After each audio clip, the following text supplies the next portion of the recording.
एक ऐसा यूट्यूबर जिसके पास वीडियो रिकॉर्ड करने के लिए एक अच्छा फोन तक नहीं था, आज उसके पास एक अच्छी लाइफस्टाइल है और 6.5 मिलियन से भी ज्यादा यूट्यूब सब्सक्राइबर्स हैं। अब अगर आपको लग रहा है कि मनोज के पास कोई स्पेशल टैलेंट है जिसकी वजह से वो ये सब गेन कर पाया है, तो आप ये वीडियो पहले एक बार देख लो। दोस्तों, आप वीडियो किस टाइम पे अपलोड कर रहे हो, ये बहुत बड़ा मायने रखता है कि आपका वीडियो वायरल होगा या नहीं होगा। अब अगर आपको YouTube की हल्की सी भी नॉलेज है तो आपको समझ गया होगा कि मनोज भाई जो भी बोल रहे हैं वो बिल्कुल भी सच नहीं है। और अगर आप इनकी बाकी वीडियोस भी देखोगे तो इन्होंने अपनी सारी वीडियोस में इसी तरह की इन्फॉर्मेशन दी हुई है। और यही नहीं, मनोज डे को एक्सपोज करने के लिए उनके ऊपर स्कैमर और फ्रॉड लेबल्ड बहुत सारी वीडियोस भी बनी हुई है। इसके बावजूद मनोज डे के चैनल ने लास्ट मंथ में 25 मिलियन व्यूज और 1,30,000 सब्सक्राइबर्स गेन किए, जिसके आसपास भी इनकी कैटेगरी का कोई क्रिएटर नहीं है। लेकिन अब सवाल यह आता है कि कैसे। इस वीडियो में मैं आपको 4 ऐसे मेन रीजंस बताने वाला हूँ जिसकी वजह से मनोज आज इतना सक्सेसफुल है। और इसमें से 4th रीजन सबसे ज्यादा इम्पोर्टेंट है, क्योंकि इससे आपको मनोज डे की सक्सेस का रियल रीजन समझ में आएगा, फ्रॉड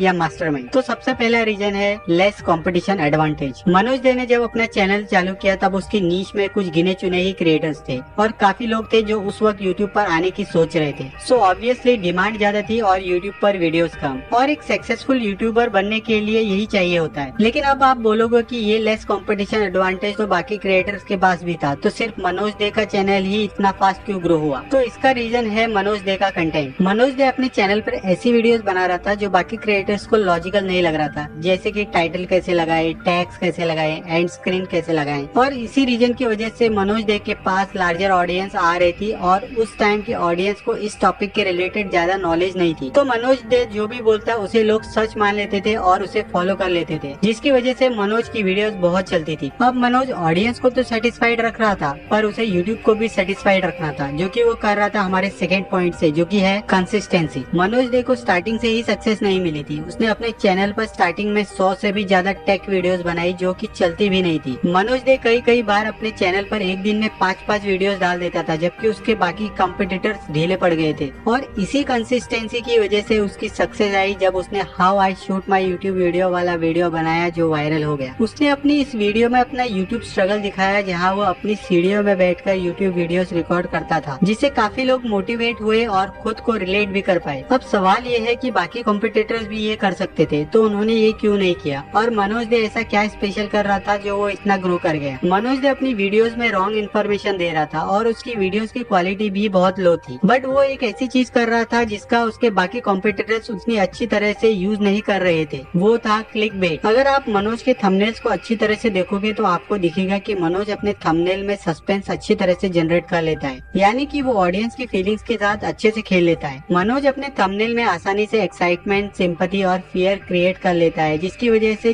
ज्यादा ऑडियंस को अट्रैक्ट कर पाता है। आज 6 मिलियन सब्सक्राइबर्स होने के बावजूद भी वो इसी चीज का इस्तेमाल करता है। मनोज को पता है कि क्लिकबेट के अलावा वीडियो को वायरल करने के लिए ऑडियंस रिटेंशन भी बहुत ज्यादा जरूरी है। वो अपनी वीडियो की स्टार्टिंग में ऐसे बात करता है जैसे कि वो उसी टॉपिक पर बात करेगा, लेकिन जैसे जैसे आप उसकी पूरी वीडियो देखोगे तो वीडियो में कुछ और ही मिलता है। फॉर एग्जाम्पल ये वीडियो देख लो, 1000 सब्सक्राइबर्स इन 1 डे। इस थंबनेल को देखकर आपको लगेगा कि मनोज कुछ तो इंटरेस्टिंग बताएगा, बट जब आप वीडियो देखोगे तो आपको स्टार्टिंग में लगेगा कि मनोज कुछ तो इंटरेस्टिंग बताने वाला है, जिससे एक दिन में 1000 सब्सक्राइबर्स कंप्लीट हो जाएंगे। बट वीडियो के 9 मिनट कंप्लीट होने के बाद मनोज बताता है कि उसका चैनल इतना ग्रो हो गया है कि उसके चैनल पर रोज 1000 सब्सक्राइबर आ ही जाते हैं, जिसमें कोई लॉजिक ही नहीं है। इसी तरह से वो अपनी क्लिकबेट स्ट्रेटेजी से अपने वीडियो को वायरल कर लेता है। लेकिन अब अगर आप सोच रहे हो कि आप भी ऐसे अपनी वीडियोस को वायरल कर सकते हो, तो आप बहुत गलत हो, क्योंकि एक टाइम के बाद आपके ऑडियंस को समझ आ जाएगा कि आप उनके साथ क्या कर रहे हो और वो आपकी वीडियोस को देखना बंद कर देंगे। लेकिन अब आपका सवाल ये होगा कि मनोज डे के साथ तो ये चीज काम कर गई, तो मेरे साथ क्यों नहीं करेगी। तो इसका रीजन है 4th point, face value. Manoj day ने जहाँ से अपनी यूट्यूब जर्नी की स्टार्ट की थी और आज वो जहाँ पर है, वो लोगों के लिए एग्जाम्पल बन चुका है। वो अपनी वीडियो में अपनी लाइफ को स्टार्टिंग से ही दिखा रहा है, इसलिए लोगों को उसका स्ट्रगल पता है और इसीलिए लोग उसकी वीडियोस को अब कंटेंट या नॉलेज के लिए नहीं, लोग उसकी वीडियोस को उसे देखने के लिए देखते हैं। और उन्हें इस बात से कोई फर्क नहीं पड़ता है कि कंटेंट में सही इन्फॉर्मेशन है या नहीं, वो उसे एज अ मोटिवेशन समझकर उसकी लाइफ को देखते हैं। इसलिए इतना लो कंटेंट क्वालिटी, इतना एक्सपोज होने के बाद भी वो अपने कॉम्पिटिटर्स से काफी आगे। इसलिए मनोज को मैं फ्रॉड नहीं, एक मास्टरमाइंड समझता हूँ, क्योंकि इतना एक्सपोज होने के बाद भी टॉप पर बने रहना कोई आसान काम नहीं है। इसी तरह अगर आप भी यूट्यूब पर ग्रो होना चाहते